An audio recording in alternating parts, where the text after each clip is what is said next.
नमस्कार भाई और बहनों, मैं मनमोहन सिंह आज आपको बताऊंगा कि जो 9 ग्रह हैं वो कैसे पृथ्वी के पूरे कालचक्र को चलाते हैं और सृष्टि को चलाते हैं और इन 9 ग्रहों का हमारे जीवन में क्या महत्व है।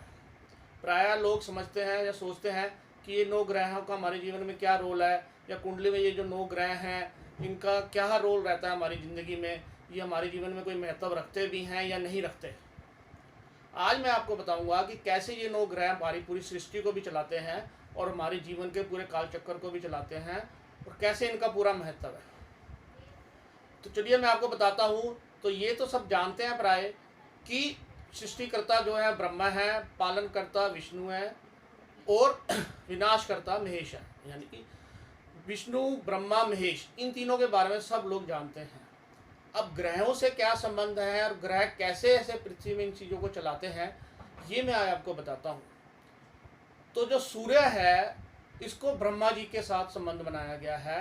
सूर्य जो है ये सृष्टि का स्रोत है।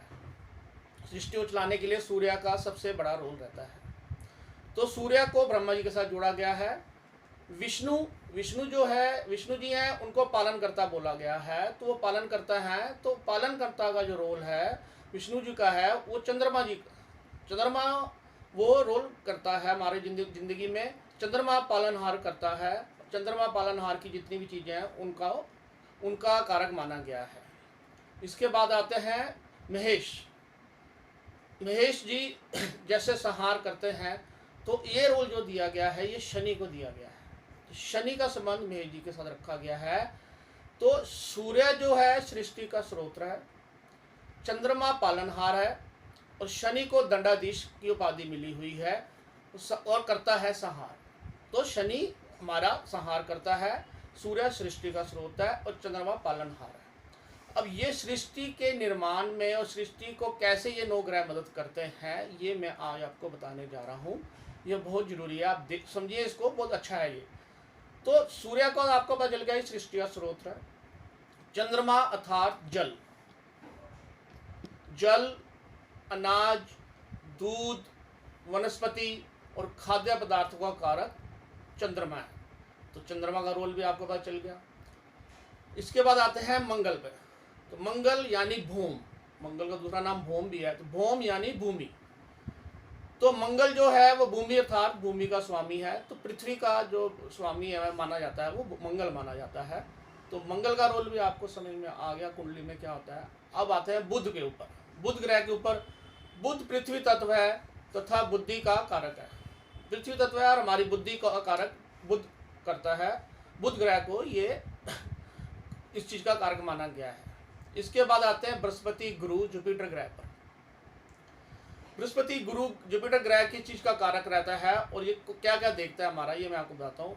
मर्यादा, संतुलन, पर्यावरण, आकाश तत्व का प्रतीक है ये, और स्त्री वर्ग के विवाह का कारक है। तो जिसके बिना सृष्टि संभव नहीं है।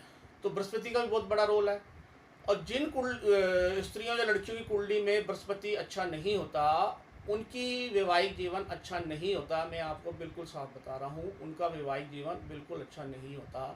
तो बृहस्पति जो ग्रह है वो स्त्रियों के लिए अच्छा, कुंडली में अच्छा होना बहुत जरूरी होता है। वही विवाह का कारक है और वही सृष्टि, उसके बिना सृष्टि संभव नहीं है। अब इसके बाद आते हैं शुक्र ग्रह के ऊपर। तो शुक्र ग्रह जो है ये जल का प्रतीक है, कामेच्छा का प्रतीक है और पुरुष वर्ग के लिए विवाह का प्रतीक है। तो जिन पुरुषों की कुंडली में शुक्र अच्छा नहीं होता, उन पुरुषों की भी वैवाहिक जिंदगी अच्छी नहीं होती और इसके बिना भी सृष्टि का संभव नहीं है। तो बृहस्पति का भी पता चल गया आपको, शुक्र का भी पता चल गया। अब आते हैं शनि का। तो शनि एक क्या है, हमारी न्याय व्यवस्था को देखता है, दंड तथा विनाश के कार्यों को देखता है और इसके अंदर सहायता करते हैं राहु और केतु। तो शनि का भी आपको समझ आ गया कि शनि का क्या रोल होता है कुंडली में और ये हमारी क्या किन चीज़ों को देखता है। शनि की न्यायपालिका, दंड व्यवस्था, विनाश के कार्य और राहु और केतु इसमें इसकी मदद करते हैं। तो शनि ग्रह को भी इसलिए दंडाधीश बोला गया है कि जितने भी हमारे बुरे कर्म होते हैं उनका फल हमें शनि देता है और उसमें बुरे कर्मों की जितनी भी वो होती है इन्फॉर्मेशन, वो राहु और केतु के द्वारा ही उसकी तरफ पहुंचती है और फिर वो उसका दंड निर्धारित करते हैं। इसलिए शनि का रोल भी हमारी कुंडली में बहुत महत्वपूर्ण माना जाता है। केतु जो है वो कुल का प्रतीक है, कुल की उन्नति का प्रतीक है। जिनका केतु अच्छा होता है उनके कुल बहुत उन्नति करते हैं, उनके आगे बच्चे बहुत ज़्यादा तरक्की करते हैं। तो आज मैंने आपको बताया कि ये 9 ग्रह हमारी कुंडली और हमारे जीवन को कैसे प्रभावित करते हैं और कैसे सृष्टि के निर्माण चक्र को चलाते हैं। तो आज आपको ये पता चला होगा कि इन 9 ग्रहों की क्या वैल्यू है और ये कुंडली में अगर अच्छे होते हैं तो हमारे कैसे किन चीज़ों में अच्छे फल मिलते हैं और किन चीज़ों में बुरे फल मिलते हैं। अगर सूर्य अच्छा है और सृष्टि का स्रोत है, जिनका सूर्य अच्छा होता है वो बहुत उन्नति करते हैं, वो बहुत नाम कमाते हैं, यश प्राप्त करते हैं, ऊंचे पदों पे विराजमान होते हैं।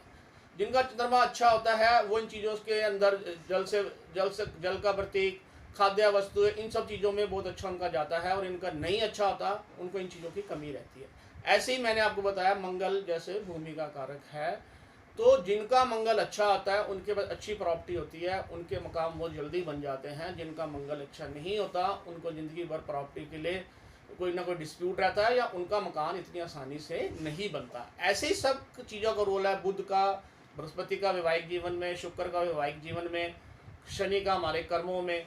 ये जो है ये 9 ग्रहों के महत्व मैंने आज आपको बताया है। इसी से आप समझ सकते हो कि हमारी कुंडली में कौन सा ग्रह अगर अच्छा है हमें क्या फ़ायदा दे रहा है और कौन सा बुरा है वो हमें क्या नुकसान दे रहा है। तो आप मेरे चैनल को प्लीज़ ज़्यादा से ज़्यादा शेयर करा करें और सब्सक्राइब करा करें। धन्यवाद।